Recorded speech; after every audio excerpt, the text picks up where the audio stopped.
Desde San José, Costa Rica, el Ministerio Capacitando a los Santos presenta Teología sobre la Mesa Cuadrada, con el Dr. Raúl Perazo.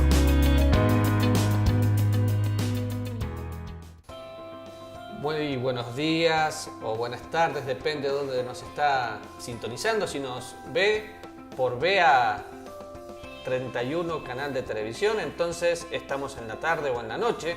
Pero si está en otro país, gracias por estar en contacto con nosotros. Les saluda Raúl Perazo. Me encuentro con Jonathan Granado y tenemos un programa muy especial para usted. En Teología sobre la Mesa Cuadrada, día tras día queremos enseñarle la Biblia en una forma fácil y a la vez profunda. A veces pensamos que la teología tiene que ser algo complicado, que nadie lo tiene que entender, pero vamos a ir paso a paso mostrándole la salvación, la seguridad de salvación y otras cosas muy importantes que usted necesita no solo entender, sino bajar a su corazón para hacer una experiencia de vida en cuanto a Cristo. Hola, Jonah, gracias por acompañarnos otra vez. Sí, bueno, un placer y creo que ya lo resumiste todo bastante bien. Vamos a seguir estudiando poco a poco y con el objetivo de conocer más a nuestro Señor Jesucristo para poder valorar lo que Él ha hecho por cada uno de nosotros. Si estuvo ayer mirando nuestro programa, se habrá dado cuenta que hablamos de diferentes aspectos de la salvación, espíritu, alma y cuerpo, cómo eso afecta a lo que tengo que saber. Hablamos del regalo gratuito de la salvación, hablamos de la consecuencia del pecado y cómo el pecado nos separa de Dios y no nos permite. Y algo que quedó muy claro, no es nuestras obras lo que nos puede llevar a disfrutar de la vida eterna, es la gracia de Dios. Y terminamos con un versículo que está en Romanos capítulo 3, que vamos a mirar no solo ahora, sino en diferentes programas más. Pero para que usted sepa, puede pedirnos este material. Vamos a utilizar un material básico de discipulado que usted puede tenerlo si nos escribe un correito o al número de WhatsApp 60 48 24 95 y usted lo va a poder usar en forma personal, en forma autodidacta, en un grupo de célula, depende de lo que le quiera dar.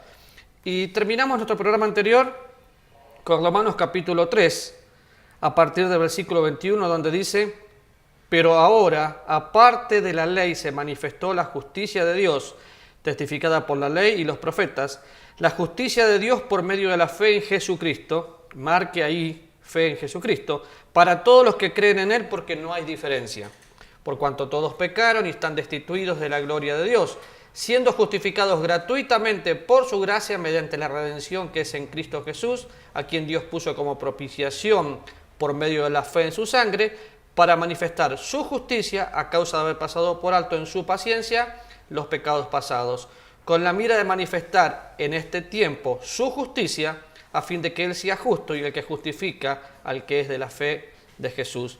Y la palabra justificación se sigue repitiendo, pero lo que quiero que tenga en claro es algunas cosas. Por ejemplo, yo marco mi Biblia con palabras que considero clave. Cuando se repiten más de una vez, entonces es una palabra clave. Y acá se repite varias veces la palabra justicia. Ahora, así como hablamos que la salvación es algo gratuitamente, por su gracia, colocando la fe en Jesucristo. ¿La fe en qué? La fe en la obra que Cristo hizo. ¿Cómo somos salvos? Por la obra de Cristo, pero siempre tiene que haber sangre. Ahora, vamos a comenzar con un tema más. Si usted realmente es salvo, hay cosas que Dios le promete. ¿Cuáles son, Jonathan, las cosas que Dios le promete? Básicamente, porque no podemos entrar en profundidad en todo, ¿no?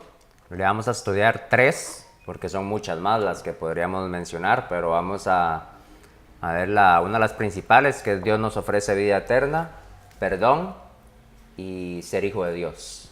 Vida eterna, perdón y ser hijos de Dios. ¿Quiere tomar nota? Porque nosotros vamos a darle algunos versículos. San Juan capítulo 3, versículo 16.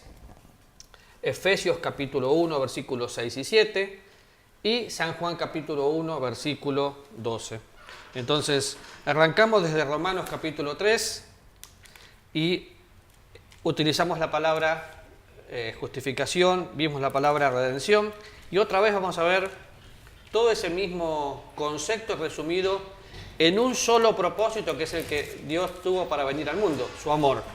San Juan capítulo 3, versículo 16. ¿Lo tenés? Un versículo muy conocido por la mayoría. Dice, porque de tal manera amó Dios al mundo, que ha dado a su Hijo unigénito, para que todo aquel que en Él cree no se pierda, mas tenga vida eterna. Ahora, vamos a tratar no solamente de decir el versículo de memoria, sino de ver el contexto anterior y posterior, para que podamos tener una idea más profunda, porque es el versículo más leído, más conocido en todo el mundo, en todos los idiomas, pero en todo el contexto. ¿De qué viene hablando el apóstol Juan en todo el contexto de este capítulo? Bueno, si recordamos, ahí estaba Jesús hablando con Nicodemo y está hablando lo que es el nacer de nuevo. ¿Y quién era Nicodemo? Nicodemo era un maestro de la ley. Lo podríamos comparar con un teólogo de hoy, con una persona religiosa de hoy, con una persona que tiene mucho conocimiento, pero que no experimentó el nuevo nacimiento. Y qué interesante, porque lo confronta a Jesús y le dice, Nicodemo, tenés que nacer de nuevo. Ahora, trata de meterte en el personaje de Nicodemo y que yo te diga, tenés que nacer de nuevo. ¿Qué es lo primero que viene a tu mente? Sí, probablemente lo que le vino a Nicodemo también, como es una locura lo que me está diciendo. Qué ridículo, qué locura, ¿cómo voy a nacer de nuevo? ¿Cómo voy a entrar de vuelta al vientre de mi madre? Pero Jesús se refería a otro tipo de nacimiento. Se refería a la regeneración, al nuevo nacimiento en el espíritu, algo que nosotros no podemos explicar totalmente porque es un milagro. Pero vos leíste el versículo 16. En el 15 dice, para que todo aquel que en Él cree no se pierda, mas tenga vida eterna. En el 17 dice, porque no envió Dios a su Hijo al mundo para condenar al mundo, sino para que el mundo sea salvo por Él. El que en Él cree no es condenado, pero el que no cree ya ha sido condenado porque no ha creído en el nombre del unigénito Hijo de Dios. Leo los versículos siempre antes y después para entrar un poquito en la idea principal. Porque de tal manera amó Dios al mundo. ¿Cuál es la motivación que Dios tuvo para poder darnos seguridad? El amor. El amor. Y cuando pensamos en amor, ¿qué es lo que viene a tu mente? Estamos en un mundo pervertido, donde en muchos países ya se está dando vuelta todo, y donde le hablas a un chiquito de amor y piensa en la cama. ¿A ese amor se refiere? No, ¿A qué amor? de un amor sin esperar nada a cambio. Ese tipo de amor es el que se ve ahí. Es el amor de Dios que sobrepasa todo entendimiento, es el amor de Dios que guarda nuestros corazones, es un amor de Dios que si lo queremos mirar tendríamos que cerrar nuestros ojos y poner así nuestra forma de pensar en la cruz, y es el amor derramado y mostrado cuando Cristo muere por nosotros, porque eso es amor, uno que pone la vida por sus amigos.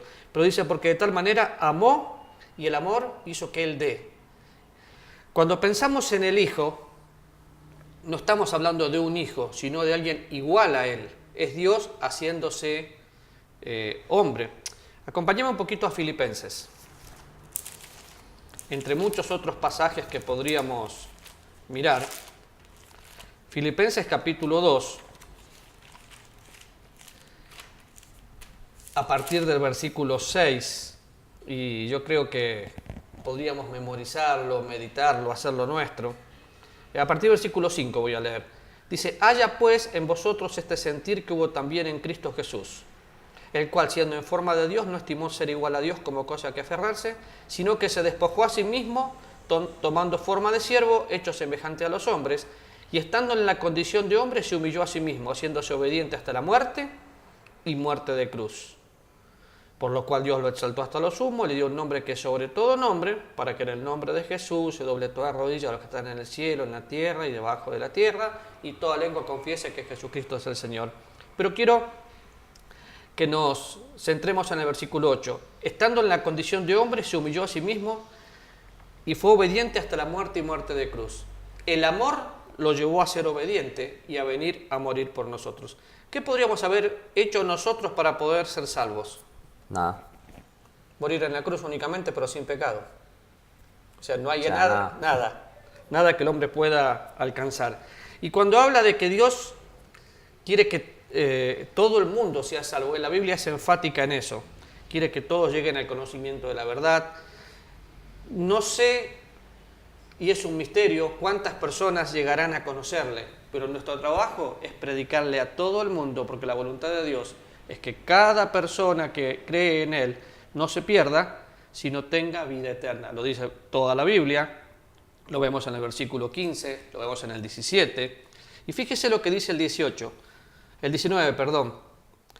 Y esta es la condenación, que la luz, o sea Cristo, vino al mundo, y los hombres amaron más las tinieblas que la luz. Ya está aquí. Cristo vino al mundo. Y pienso, bueno, Dios habló. ¿Cómo lo hizo? Por medio de Cristo. Dios dio, ¿qué dio? Su propia vida. Ahora Él espera que nosotros podamos responder en cuanto a ese amor. Pero dice, dio a su Hijo unigénito para que todo aquel que en Él cree no se pierda, mas tenga vida eterna. Hay dos promesas, una positiva y una negativa. ¿Cuál es la primera? No se pierda. La otra es que tiene vida eterna. El que se pierde está condenado. La otra es tener vida eterna. Ahora, en programas anteriores hablamos de la diferencia entre vida eterna y vida perpetua. El que cree tiene vida eterna. Dios coloca eternidad en el corazón y es para siempre. Y esa es una de las promesas maravillosas que podemos tener. ¿Por qué sé que tengo vida eterna? Porque Dios lo prometió y a lo largo del programa o del próximo lo vamos a ver. Pero, ¿sabe algo que nosotros normalmente nos pasa? Dudamos porque no nos portamos de acuerdo a quienes somos. Entonces viene la duda en nuestro corazón. Bueno, Dios es enfático en decir, nada de lo que hagas va a cambiar. Si sos salvo por siempre salvo. Y el ser salvo me coloca en una posición donde yo puedo decir, quiero vivir diferente. Ahora vamos al otro versículo que le dijimos antes, de Efesios capítulo 1, versículo 7. Y si viene siguiendo un poquito el hilo, empezamos leyendo Romanos capítulo 3, pasamos a hablar del amor de Dios, y ahora vamos a volver a hablar de la redención y el perdón, explicándolo de una manera que usted lo pueda entender. Efesios capítulo 1, versículos 6 y 7. ¿Lo tenés, Jonah? Dice, para alabanza de la gloria de su gracia, con la cual nos hizo aceptos en el amado, con quien tenemos redención por su sangre, el perdón de pecados, según las riquezas de su gracia. Ahora, todos conocemos este versículo, sabemos que el apóstol Pablo viene hablando, y para que usted tenga un contexto de todo el libro de Efesios, en los primeros 3 capítulos nos habla de quiénes somos en Cristo, nuestra posición, todas las riquezas que tenemos en Cristo. A partir del capítulo 4, de cómo tiene que ser nuestra conducta. Así que leyendo esta pequeña carta, y pequeña y tan grande a la vez porque está llena de contenido, vamos a encontrar cómo tenemos que comportarnos de acuerdo a quiénes somos. Y hay algo que se repite continuamente en Efesios, que es, en Cristo, en Él, todo lo que nosotros somos, todo lo que nosotros tenemos. Pero ¿por qué está la diferencia? Redención y perdón. ¿Cómo lo podrías explicar? Son cosas totalmente diferentes. Son 2 palabras diferentes que no significan lo mismo. Ya solo por esa razón tenemos que pensar que no es lo mismo. Una redención nos redimió, nos sacó de un... Si pensamos en... Tal vez para hacerlo más gráfico, lo más fácil para pensar en esto es pensar en un mercado de esclavos y poniéndonos a nosotros como uno de esos esclavos que estábamos ahí. Jesús vino, nos compró por un precio, que fue su sangre, nos sacó de ese mercado de esclavos y nos dejó libres. Esa es redención. Perdón es... ¿Perdón de qué? Perdón de los pecados. O sea, perdón es cuando yo hago algo y digo te perdoné, olvidé lo que pasó. Totalmente. Eso es perdón, pero entonces podemos ver una gran diferencia entre los 2 términos. Y cuando leemos, a veces decimos así, tenemos redención y tenemos perdón, pero no valoramos esto. Cuando pensamos en redención, sin derramamiento de sangre no puede haber perdón de pecados. ¿Dónde vemos la primer mención de la doctrina de la redención? En el Génesis. Estaba Adán y Eva, habían pecado y Dios nos viste con pieles. Para que haya pieles tuvo que haber habido un animal muerto, tuvo que haber habido sangre. Entonces, ¿qué pasó? Hubo sangre y la Biblia misma dice que la sangre de Jesucristo es la que nos limpia de todo pecado. Pero siempre la redención tiene que ver con sangre. Usted sabe que la Biblia no fue escrita en español, la Biblia fue escrita en hebreo, griego y arameo. Pero en griego la palabra redención la podemos ver de diferentes maneras. En primer lugar, pagar un precio. Vamos a 1 Corintios capítulo 6. Podríamos buscar muchos otros, pero este está claro, nos redimió.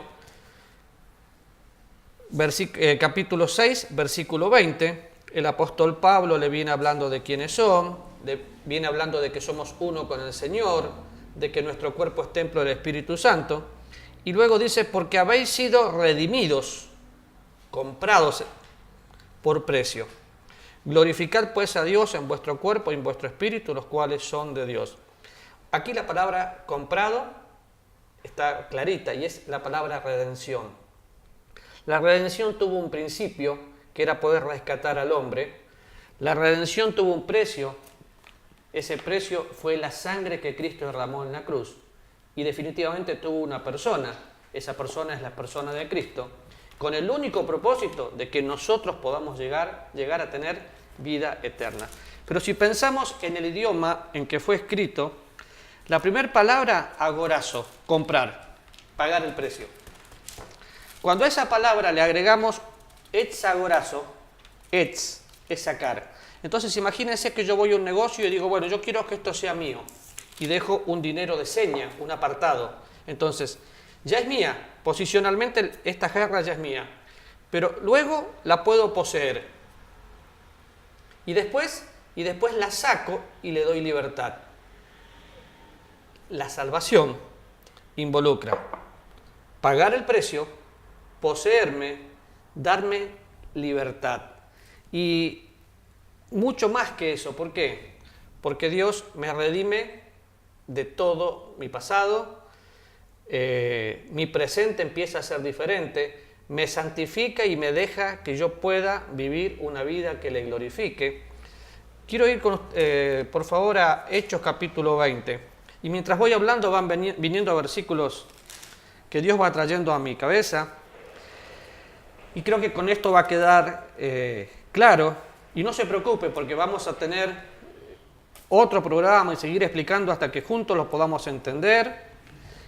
Versículo 28 del capítulo 20 dice, por tanto, mirad por vosotros y por todo el rebaño que el Espíritu Santo os ha puesto por obispos para apacentar la iglesia del Señor, la cual él ganó. ¿Con qué la ganó?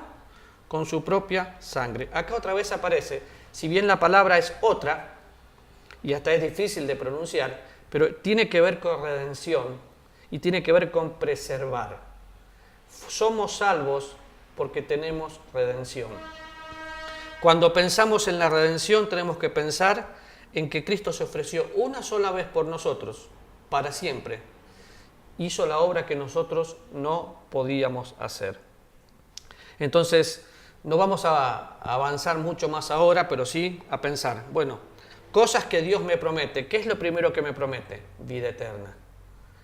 ¿Cómo tengo la vida eterna? Porque tengo redención. ¿Por qué tengo la redención? Porque Cristo pagó el precio y tal vez para próximos programas podemos hablar también un poco más, porque a veces hablamos mucho del Nuevo Testamento, pero en el Antiguo Testamento podemos ver el mismo concepto y la forma en cómo también se veía y cómo lo entendían también los judíos en ese momento. Entonces, porque claro, siempre hubo redención. Que era exactamente lo mismo, una compra por un precio. Si vos te diste cuenta, hay muchas personas cristianas que no leen el Antiguo Testamento, solo leen en el Nuevo. Dice que no lo entienden, es que todo fue revelado en el Nuevo, y el Antiguo Testamento también había salvación, también hubo redención, con otro concepto, porque no era un perdón total como el de ahora, pero podían ser justificados por medio de la fe en el Dios de ese pacto, ¿no? El tiempo voló. Sí. Se nos acabó el tiempo, pero le queremos invitar, como siempre, a que se una a nuestras redes sociales como Capacitando a los Santos en YouTube y en Facebook. Nos puede contactar al número de teléfono 6048-2495 si necesita y si quiere tener el material que estamos utilizando. Se lo podemos enviar con mucho gusto. Le esperamos a la próxima, a la misma hora. Los vemos. Hasta la próxima. El Ministerio Capacitando a los Santos presentó Teología sobre la Mesa Cuadrada con el Dr. Raúl Perazo. Encuéntranos en redes como Capacitando a los Santos.